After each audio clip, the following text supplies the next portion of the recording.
major relief for millions of Ukrainians. An 11-hour ceasefire has been announced by Ukrainian authorities from the port city of Mariupol. Ceasefire to come into effect at local time from 10 a.m. to 9 p.m. and similar ceasefire has been planned in nearby city of Volnovakha. The third round of peace talks between Russia and Ukraine is set to take place on Monday, informs Ukrainian negotiator David Arakhamia. Russia Foreign Minister Sergei Lavrov meanwhile claims that Zelensky asking for NATO's help is not helping the peace talks in any way. Russian President Vladimir Putin says that Ukrainian statehood is in jeopardy amid ceasefire derailment in Mariupol. Putin iterates that sanctions imposed upon Russia by the West is a declaration of war. Moldova's Prime Minister Natalia Gavilita urges the United States to increase humanitarian support. The minister informs that Moldova is in need of more assistance as nearly 120,000 Ukrainian refugees have entered Moldova.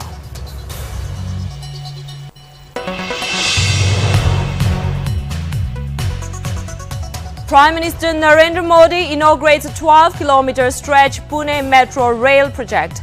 Prime Minister Modi goes for metro ride post-inauguration and interacts with school students on board train.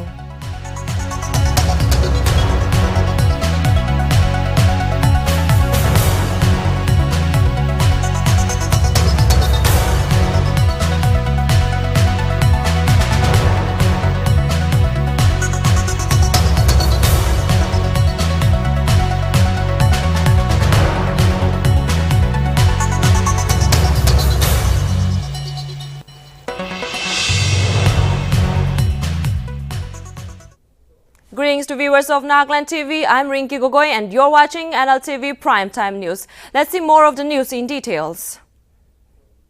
Ukraine civilians paced to evacuate under 11-hour ceasefire. Notably, an 11-hour ceasefire has been announced by the Ukrainian authorities from the port city of Mariupol, which is to begin at noon local time from 10 a.m. to 9 p.m. A similar ceasefire has been planned in the nearby city of Volnovakha. The revived announcement came after Israeli Prime Minister Naftali Bennett and a Russian-speaking member of his cabinet traveled to Moscow and spoke with the Ukrainian president in hope of brokering a broader deal to stop the fighting. Now it's in 11th day. Meanwhile, the Ukrainian authorities prepared Sunday for a second attempt to evacuate civilians from a southern city pounded by a week-long Russian attack as economic pressure on Moscow intensified and diplomats shuttled around Europe to try to end the war.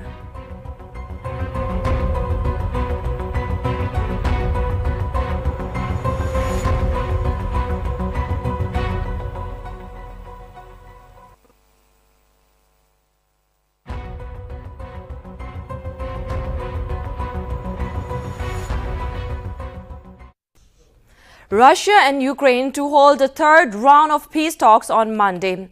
This was confirmed by one of the Ukrainian negotiators, David Arakhamia. Earlier, the interlocutors in the Ukraine president's team said that they are waiting for confirmation from the Russians and they proposed March 7 as the date. However, the Russian side is yet to make any comments on the note. Notably, the second round of talks between the two countries had taken place on March 3. Meanwhile, Ukraine has expressed disappointment that despite of 2 rounds of peace talks, yet no solution has come over the Ukraine crisis. During the second round talks, the Ukrainian and Russian sides reached an understanding of jointly providing humanitarian corridors for the evacuation of civilians from the sites of the fiercest fighting. Meanwhile, Russian Foreign Minister Sergei Lavrov on Saturday said that the President Zelensky asking for NATO's help is not helping the peace talks in any manner.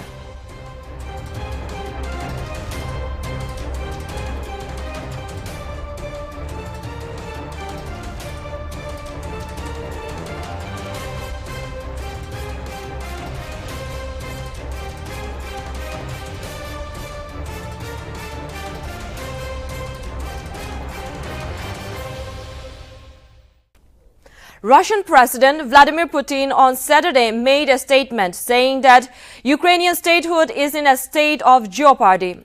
Putin said that sanctions imposed upon Russia by the West is a declaration of war. A Kremlin's force intensifies attack on Ukraine, and several cities have been encircled in a bid to strengthen their dominance over Ukraine. Until now, 1.4 million Ukrainians have fled from their country. Ukrainian officials informed that Russian forces have been continuously bombarding Mariupol and residential areas in Chernihiv. Meanwhile, Russian President Vladimir Putin blamed Ukrainian leadership for the ongoing crisis and also slammed the Ukrainian forces for resisting Russian invasion.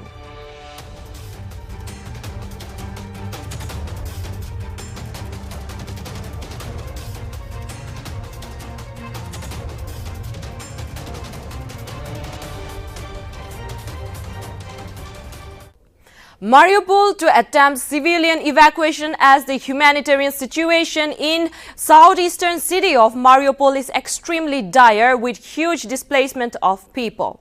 Notably, the International Committee of the Red Cross warned that many people are stranded in shelters without food, water or electricity. Meanwhile, Mirela Hodib, coordinator of ICRC Ukraine, stated that the situation could be described as catastrophic.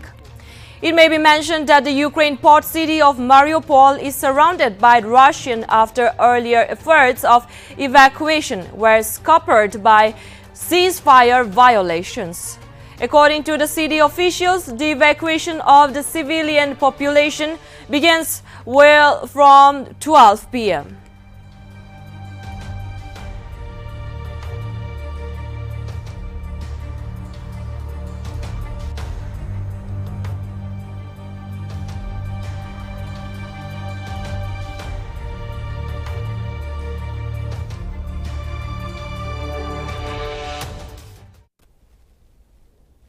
Humanitarian situation in Ukraine is dire as it marks the 11th day of Russia's gruesome invasion.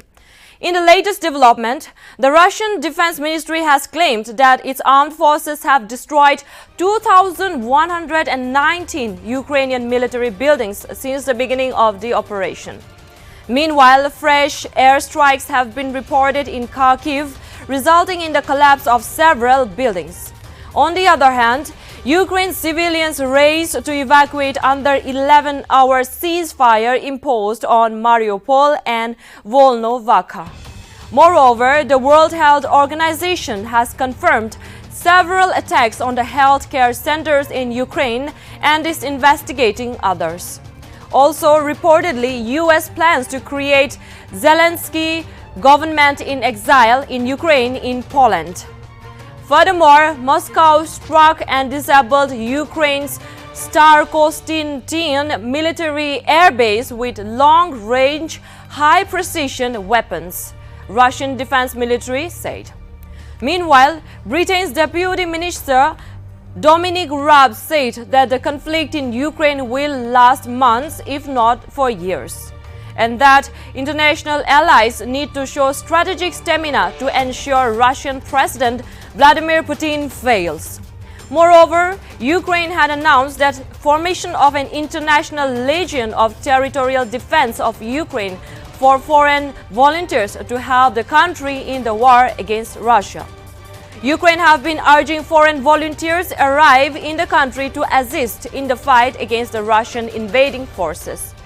Furthermore, Ukraine's President Volodymyr Zelensky had also ordered lifting of visa provisions for foreigners who are willing to join the International Legion and fight for Ukraine against Russia. However, Russian President Vladimir Putin on Sunday announced that the military operation in Ukraine will only be halted if Russia's demands are met. Meanwhile, the number of people fleeing Russia's invasion of Ukraine has topped 1.5 million, making it Europe's fastest growing refugee crisis since World War II. The United Nations said on Sunday And on the other hand, at least 3,000 American citizens and from other post-Soviet states such as Georgia and Belarus have volunteered to fight against the overwhelming Russian invading forces in Ukraine.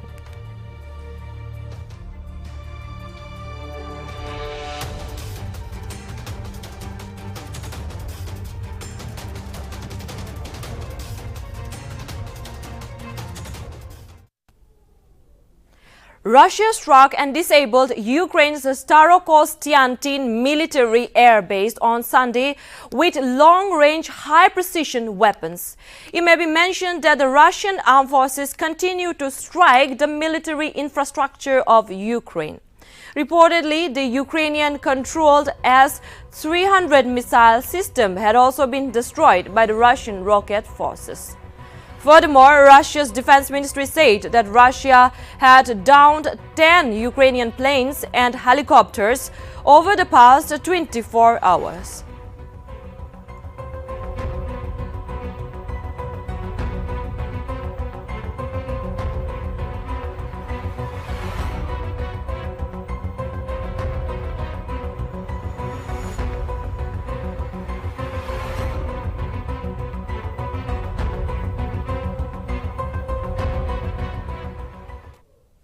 As Ukraine's crisis enters the day 11, the World Health Organization chief on Sunday said that several attacks have been made on the healthcare centers in Ukraine and that they are currently investigating into the matter. Tedros Adhanom Ghebreyesus, taking down to Twitter, mentioned that the attacks have caused multiple deaths and injuries, while he added saying that attacks on healthcare facilities or workers breach medical neutrality and are violations of the international humanitarian law. Meanwhile, in his brief post, Tedros did not mention Russia, which invaded Ukraine on February 24.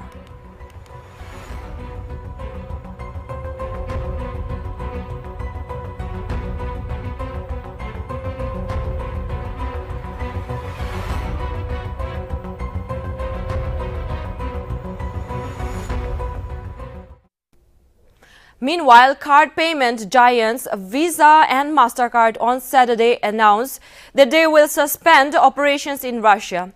Noting the unprecedented nature of the current conflict and the uncertain economic environment, MasterCard said it had decided to suspend network services in Russia, while Visa, for its part, said that effective immediately it would work with the clients and partners within Russia to cease all Visa transactions over the coming days. Earlier, Visa and MasterCard had already announced that they were complying with US and international sanctions imposed on Russia in the wake of its attack. Visa's and MasterCard's announcements came hours after PayPal also halted its services in Russia.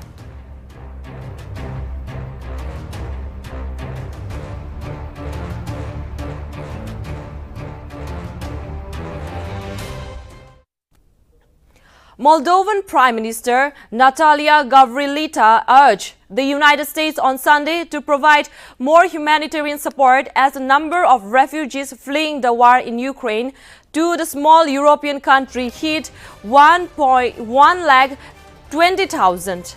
Prime Minister said that on her visit with U.S. Secretary of the State Antony Blinken that as of this morning, Moldova had more than 230,000 people who have crossed the border from Ukraine and 120,000 staying in Moldova. Prime Minister also added that for a small country like Moldova, this is a very large number.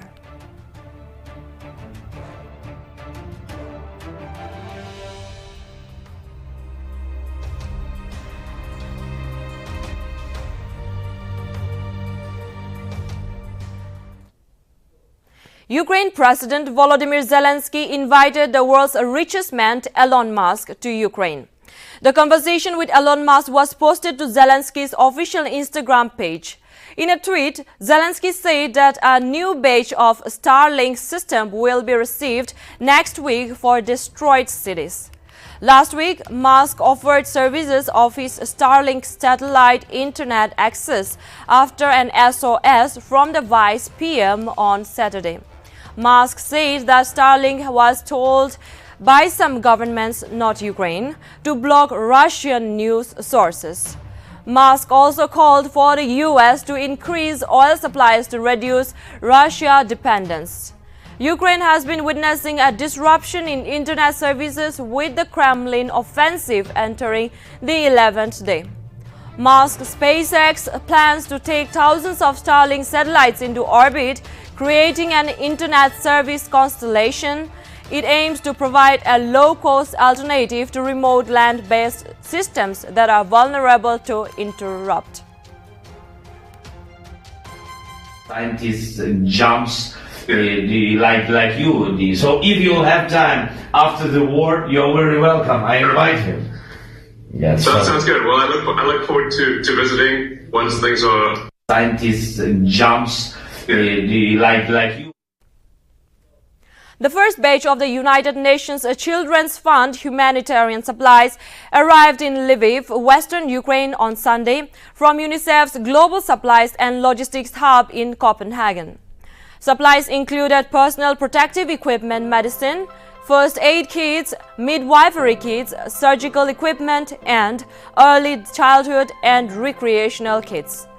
Notably, an additional batch of supplies including 17,000 blankets and warm winter clothing for children are also en route via Poland from UNICEF's Turkey country office warehouse in Mersin. UNICEF representative in Ukraine, Murat Sahin, remarked that these supplies will help provide much-needed support to women, children, and healthcare workers in Ukraine.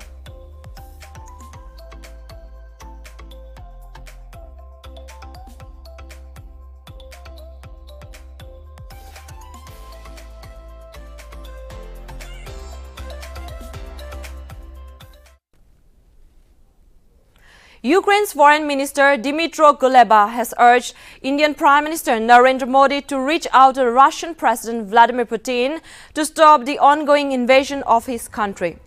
Pointing to the special relations between India and Russia, Ukraine Foreign Minister Dmytro Kuleba stated that all countries who enjoy special relations with Russia, like India, can appeal to Putin. Notably, Modi and Putin have spoken twice since Russia has invaded Ukraine in February 24. During his first conversation on February 24, PM appealed for cessation of violence and return to the path of diplomatic negotiations.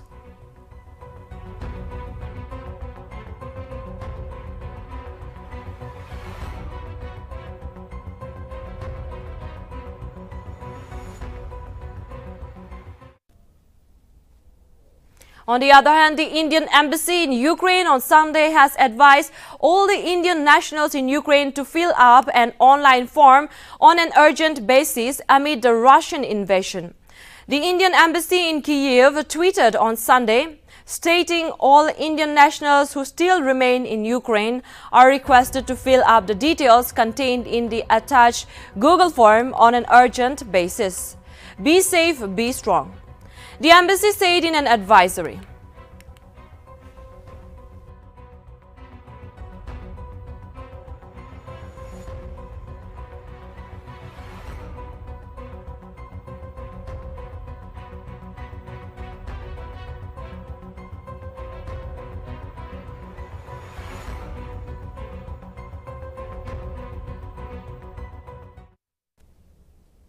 Moving on to the regional news.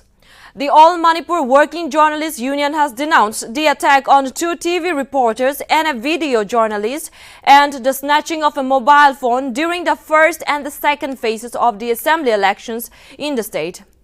Reportedly, police are yet to recover the mobile phone of the video journalist. According to AMWJU statement, during the second phase of the election on March 5, TV reporter George Sharma and the video journalist El Kanta of the Mami TV, Impal, had gone to cover the polling at Charangpat High School under the Wangkem Assembly constituency. Later, some youth at the polling station began beating up Kanta without giving any reason, following which Kanta has filed a complaint with the police station in Taubal district. Meanwhile, the editor-in-chief of Nltv, Brozendra Ningomba, has also lodged a formal complaint with the Election Commission of India. Moreover, during the first phase of polling on February 28, some persons at Ningobam in the Nauria Paknang Lakpa Assembly constituency had assaulted a reporter of Tom TV and publicly insulted him. Later, when the AMWJU demanded action, the assailants said that it was a case of mistaken identity. Notably, the AMWJU has demanded the authorities to make a proper inquiry and punish the guilty.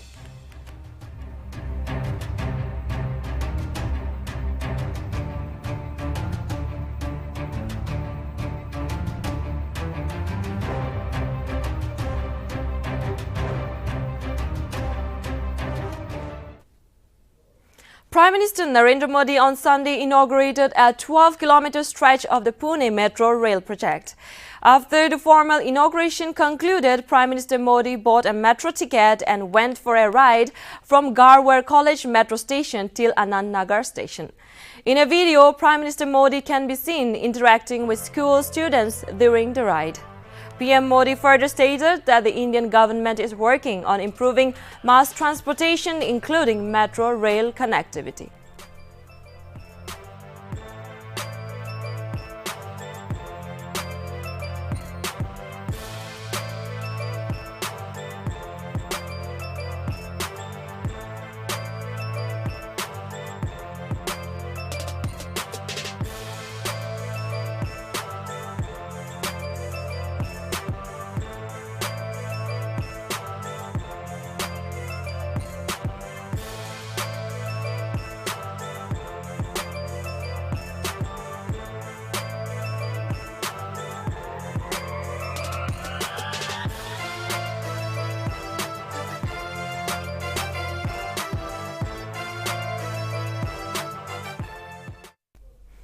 Union Minister Amit Shah attended the 53rd Raising Day ceremony of Central Industrial Security Force at Ghaziabad's Indirapuram on Sunday. Shah inspected the parade of the force. CISF is a central armed police force of the country and is among one of the 6 parliamentary forces of India. Notably, CISF functions under the Union Home Ministry.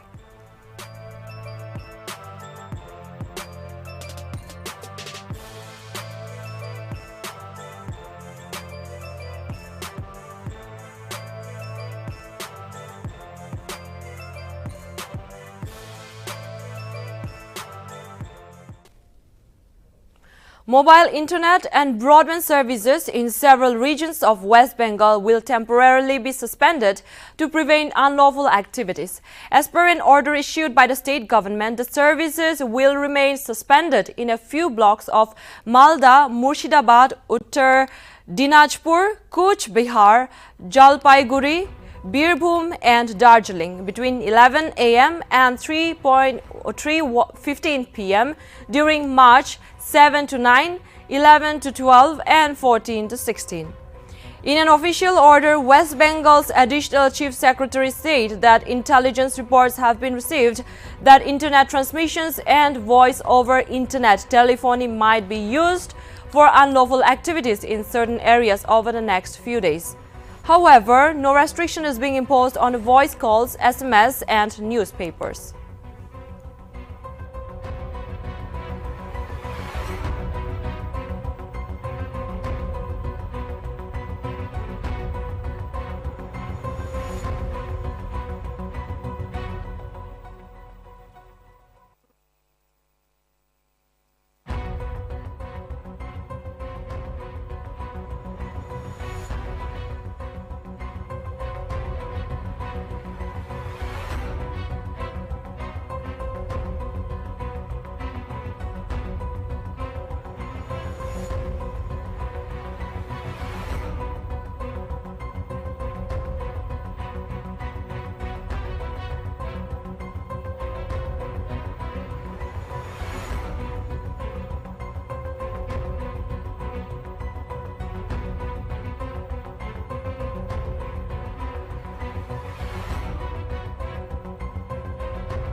The 15th edition of the Indian Premier League is all set to commence with the last season's finalists Chennai Super Kings set to face Kolkata Knight Riders in the opener at the Wankhede Stadium in Mumbai on March 26.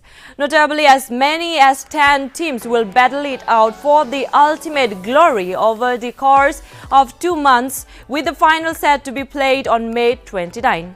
The BCCI announced the full schedule in a press release on Sunday, whereby they mentioned that the matches will be held in Mumbai and Pune and that a total number of 70 league matches and 4 playoff games will be played in the duration of 65 days.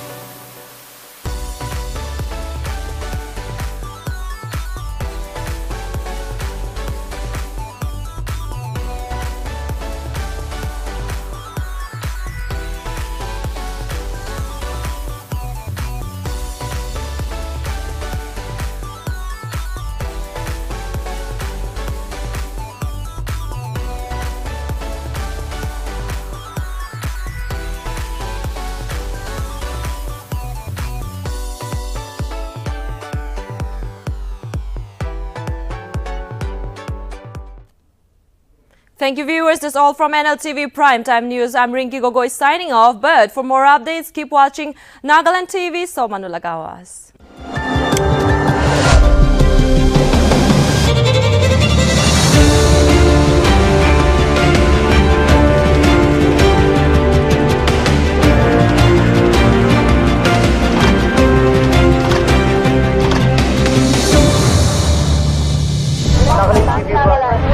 Nagaland TV, Sop Manulaga Awas. Watch us live on Geo TV and on your television sets as well. For Dimapur viewers, we are on channel number 10 in Global Chapter, and for Kohima and Mokok